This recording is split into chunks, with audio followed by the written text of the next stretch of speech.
Hello ladies and gentlemen, once again this is Jeremy Smith. Today we're going to be taking a look at a lens that kind of snuck up on me. It doesn't necessarily appeal to my type of photography, but after I read more about it and I learned about some of the innovations made on it, I decided that I definitely had to talk about it a bit. That new lens is Nikon's new 300mm f4. Now this lens has a really long name. It's actually Nikon's AF-S 300mm f4 E PF ED VR. So very interesting.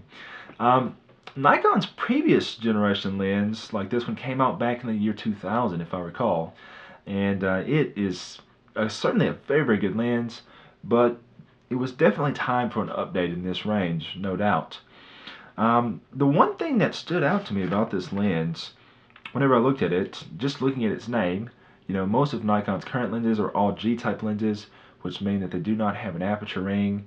So like they'll be like a 70 to 200 VR or something like that, 70 to 200 f2.8 G or 51.4 G or whatever the case may be. This one has an E at the end of its name instead of a G, and basically that refers to this lens's electronic diaphragm control. And that's something I'm going to show you guys in a moment up close because it's something that I kind of missed in the press release. But whenever I took the lens out of the box and put it on the camera, I looked at the back of the lens and thought, you know, something is different here. And anyway, so I'll get to that with you guys in just a moment. This lens is also groundbreaking because it is a lot smaller and lighter. It's about 30% smaller than the previous lens, and it's about a pound and a half lighter than the previous lens as well. So it's very small and compact.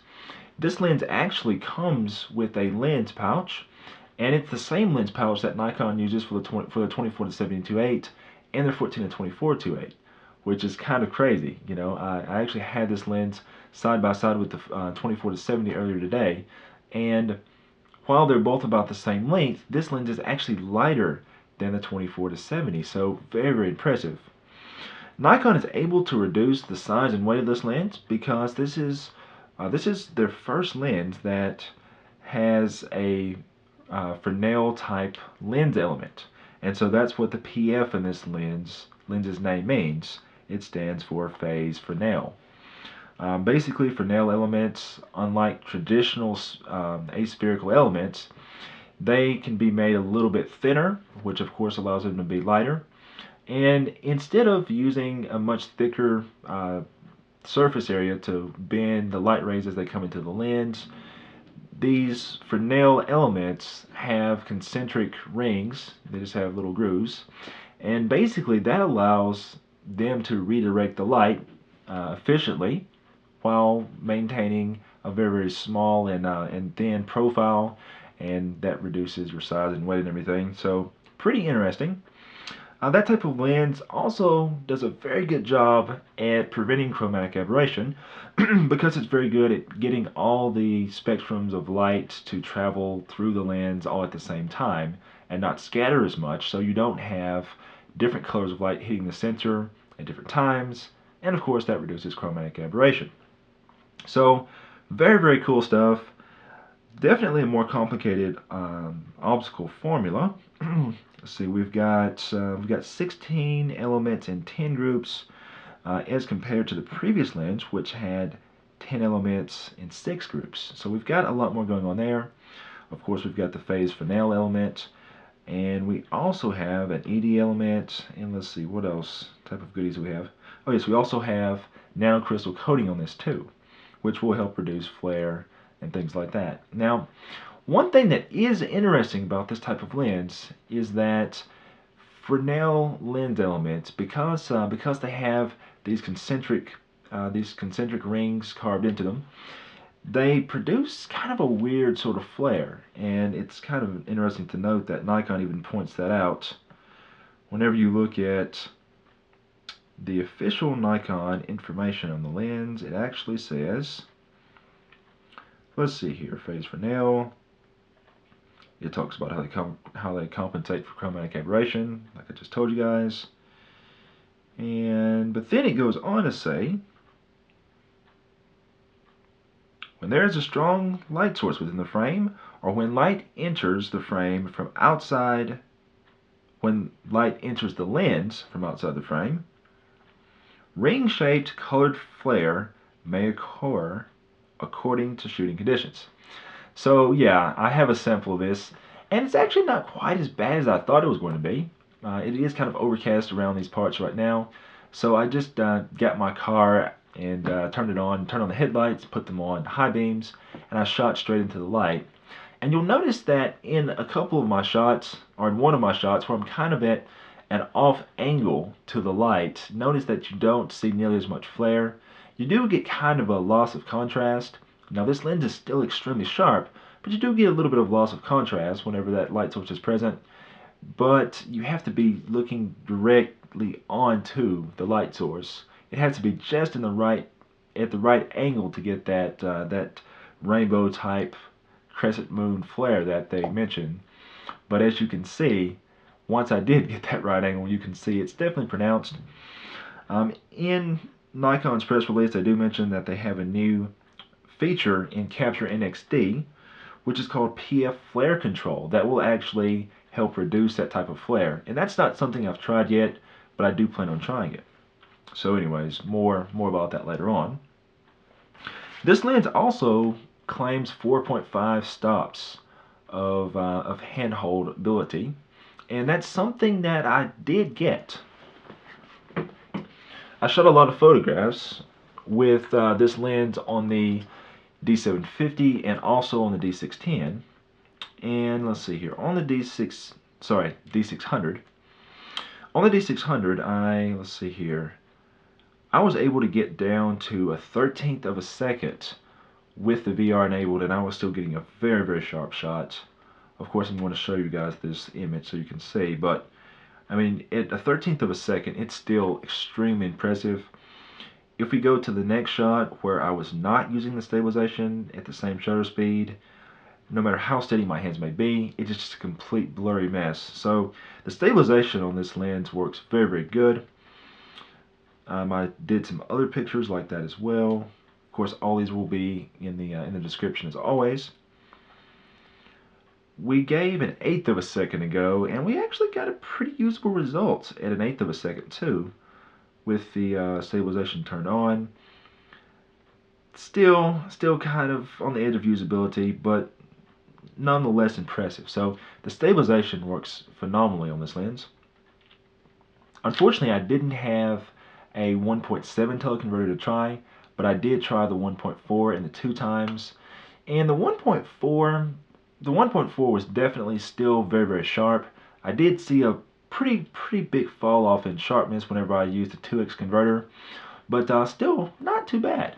But I would personally recommend using this lens with either the 1.4 or the 1.7, and just skip the 2x.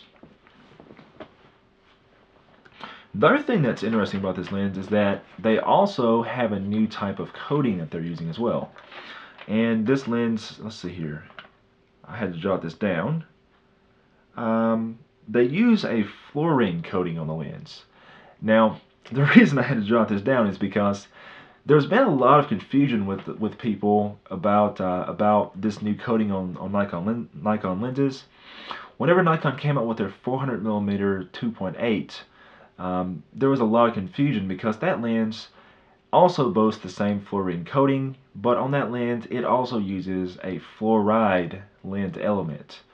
And a lot of people were kind of confused between fluoride and fluorine. And basically on the 400-8, like I said, it uses both of those technologies. On this lens it does not have a fluoride element, it just uses the fluorine coating. And basically the fluoride element, fluoride being a crystal, that allows it to be those elements to be a lot lighter than traditional optical glass. So like on the 400-8, I mean, they shaved like 2 or 3 pounds off that lens over the original. So that was very, very nice. The fluorine coating though, basically is just something that goes on the front element of the lens, and it helps repel dust and moisture and fingerprints and all that. So This lens just has the fluorine coating and not the fluoride element, so that's what that's all about. All in all, though, a very, very comprehensive package. I haven't had a chance to really shoot this lens a whole lot, but in my initial testing I found that the focus speed is also very, very fast. It is faster than the previous version of this lens. I don't really use this type of lens, but I have a buddy that's a sports photographer, and I'm thinking about putting it in his hands in the future so that way he can go out and actually shoot some sports photos and things like that, and he can report back on a little bit in a little bit more detail about the focus speed. But my initial testing revealed that it is indeed quick. We'll go ahead and take a look at this lens close up. There's a few things I want to show you on it, and then we'll go from there. Okay, so taking a closer look at the lens, one of the main things I mentioned to you guys earlier was that this lens has an electronic diaphragm. And to kind of explain that a little bit, I have a 50mm 1.4G lens here. And this lens is made like most Nikon lenses. Actually, all Nikon lenses except for this 300 f4. And I don't know, maybe the new 400-2.8 has this as well, but anyways, most Nikon lenses are set up to where the actual diaphragm here, your lens opening, that controls aperture, it's mechanically controlled with this little lever right here. Now, one thing that's interesting is on Canon lenses, this has always been electronically controlled since Canon autofocus lenses came about in the late 80s. So it's always been that way on Canon, but on Nikon it's always been a mechanical little lever here. Now, on the new 300 f4, you will notice that there is no mechanical lever. So whenever I took this out of the box and I took off the back cap, I noticed that immediately and I thought, wait a minute, something is not right here. Is this a joke? So yeah, very, very interesting thing. The thing that's made this most interesting for me is that I think it's going to be a sign of things to come from Nikon. So as we see newer lenses come out of Nikon's lineup, I believe that this is something we're going to start to see in more and more of them. And it also makes things interesting for people that shoot video. Now on a camera like a D600, like this one, as you guys know, you cannot change your f-stop on this camera without first exiting live view. So sure enough, if I were to take my handy 50mm 1.4 here with its traditional aperture design and fumble to put on the lens and operate the other camera recording, you'll notice that in live view we are on manual right now. We can change our shutter speed, we can change our ISO, we cannot change our f-stop. We first have to exit live view, change our f-stop to something else, go back into live view. Now if you're shooting with a D750 or higher, you don't have this problem, but on cameras like a 600 or 610 or 7100 or anything below that, you first have to exit live view to change f-stop.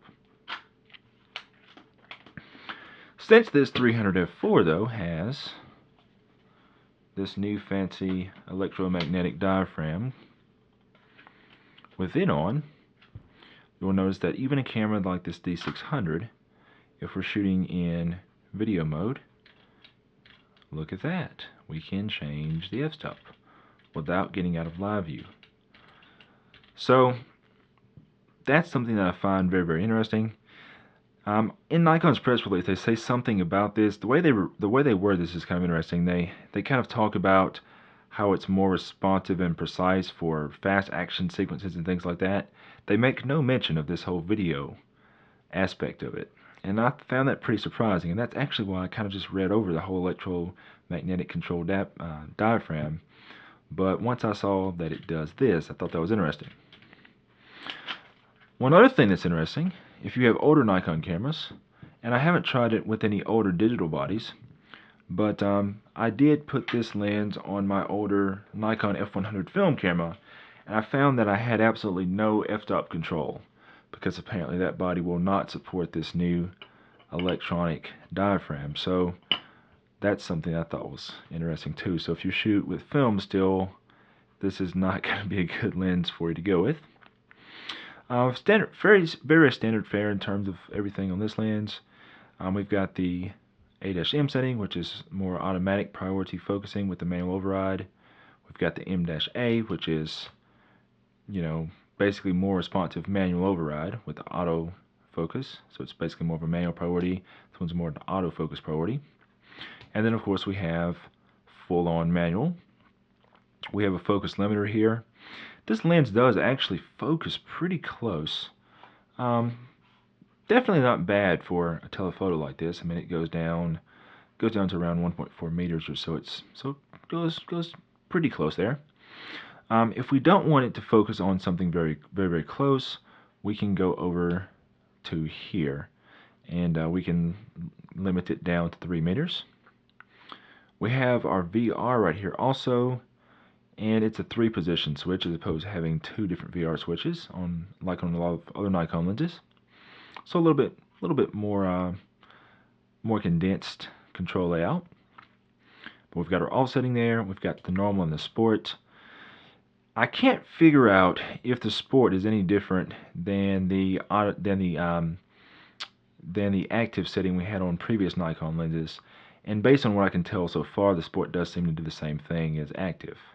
So unless I read otherwise, that's pretty much how that works. And lots of fancy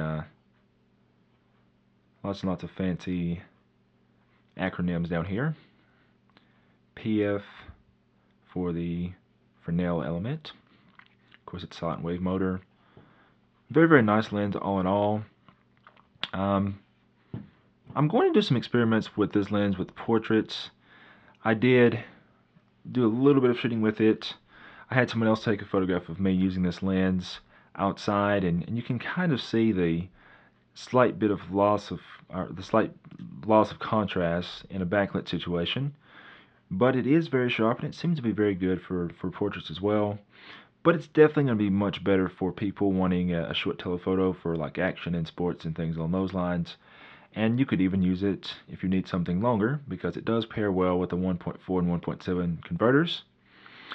If you guys have any questions about this lens, of course, just write me in the comments below. And as I mentioned, we'll probably be doing some more testing with this lens in the future. If there's anything specific you'd like to see or know about it, just let me know. And don't forget to like, share, and subscribe. Until next time, this is Jeremy Smith, signing off.